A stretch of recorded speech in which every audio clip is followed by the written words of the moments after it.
So over Thanksgiving, I decided to meet up with a friend in New Mexico and go on my first real example of free camping and finding out how to do that. Now, getting over there, the advantage of an RV is that, I didn't go into public restrooms or anything else. I could just stop on the side of the road and go back and use the restroom in the trailer, and then all I had to do was fill up with gas and go on to the next place. But the plan was for me to get to Las Cruces a day early than when my friend showed up, and find a free area to park that wasn't in a campground.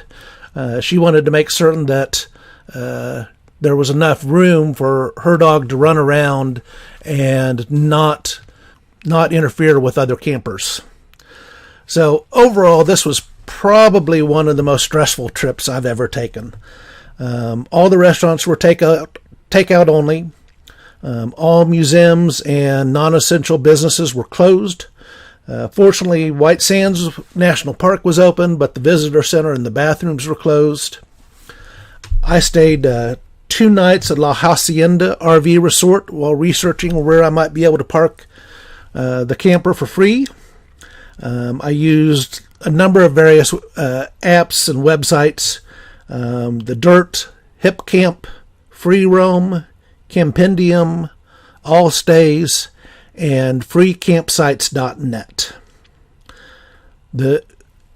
After the first night that I got the trailer parked at La Hacienda, I went out to check out the Sierra Vista camping area, and there are 6 sites there, but I felt they were too close to each other for being able to let the dog run, and I wasn't certain with as long as my truck is with the camper whether I would be able to get in and out of there safely. The other sites on Baylor Canyon Road weren't suitable for RVs. The best bet you have there is if you're a tent camper or someone in a van. Those areas would probably work for you. The next day, I drove over to Alamogordo and went down Dog Canyon Road, which is right outside of Oliver Lee State Park. Now, with the restrictions, all the state parks in New Mexico were closed. But I determined that that I could park my rig here in dry camp. It's just right outside of Oliver Lee. So I took some pictures and sent them to the person I was camping with, and they didn't think it would work. But I moved there anyway because I didn't have any other reservations made. So that was the only place I could go outside of turning around and going back to Texas. The next day, my camping partner arrived. We met at Albertson's grocery store and picked up supplies for the next few days. She'd been to this area before, so she wanted to show me this overlook of Alamogordo. So we drove east of town until we hit the runaway truck ramp. And then you drive up the side of the runaway truck ramp, and there's a green gate up at the top of it. And it's not locked. We opened it up. We both drove our vehicles through. It was a 4-wheel drive road.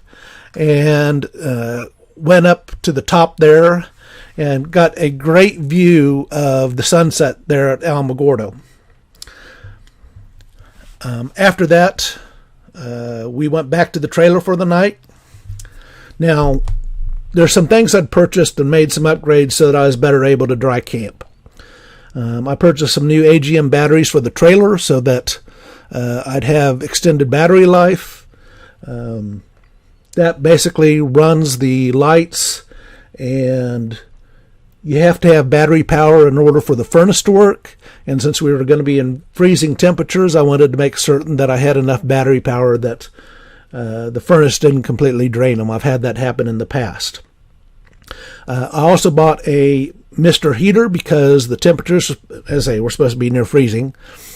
Mr. Heater is an indoor propane heater, and it has a shut-off valve, so it's safe for indoor use. I also got a Baldr, B-A-L-D-R battery.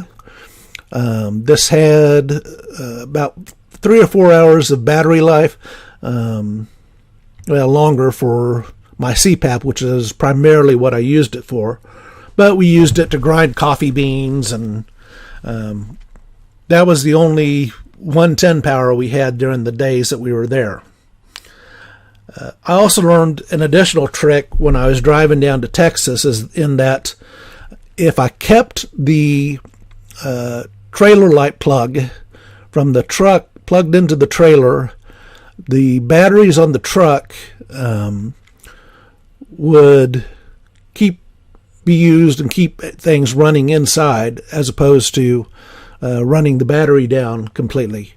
Now, the risk with doing this is that I was afraid I was going to kill the batteries in the truck and not have any battery and not be able to start the truck.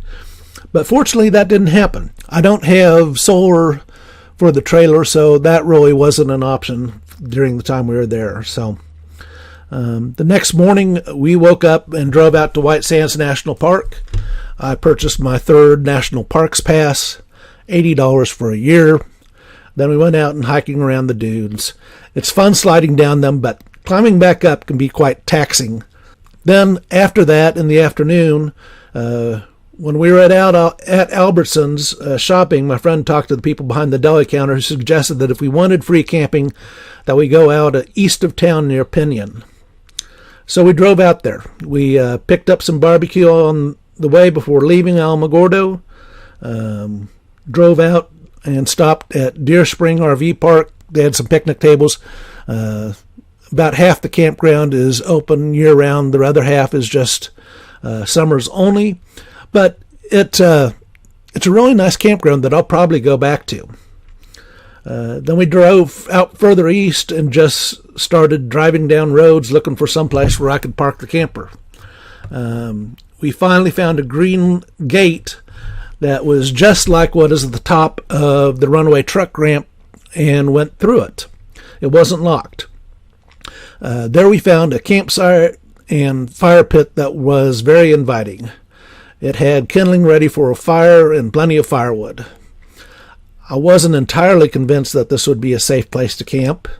And as I say, stressful to me because I haven't typically done this before. But when we got back to the trailer, I looked up on acre value to see who owned the land and determined that it was U.S. government property.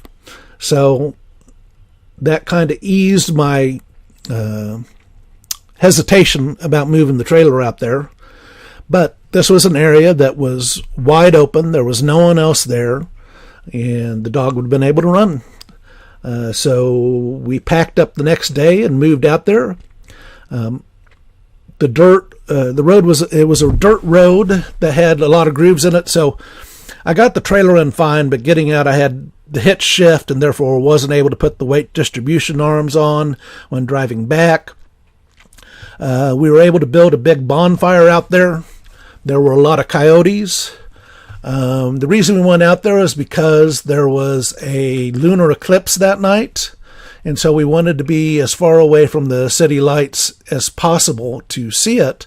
What we didn't know is that a penumbral, I think that's the pronunciation of it, lunar eclipse, you can't see with the naked eye. So we kept looking and, stayed up till about 1 a.m. We couldn't see any difference. So that's something I'll know for future events. But the coyotes, I think, came right up to the camper.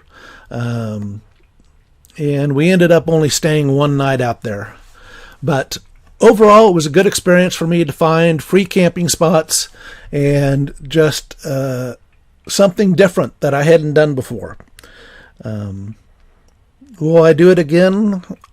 We'll see. If I find the right spot, probably. But hopefully you can gather a few tips on things that I learned that you'll be able to use yourself. There are a ton of free camping sites in the West that are all on BLM land or Forest Service areas. So, look out for those and see what you can find. Anyway, if you like this content, please like and subscribe to my channel. Otherwise, thank you very much and have a great day.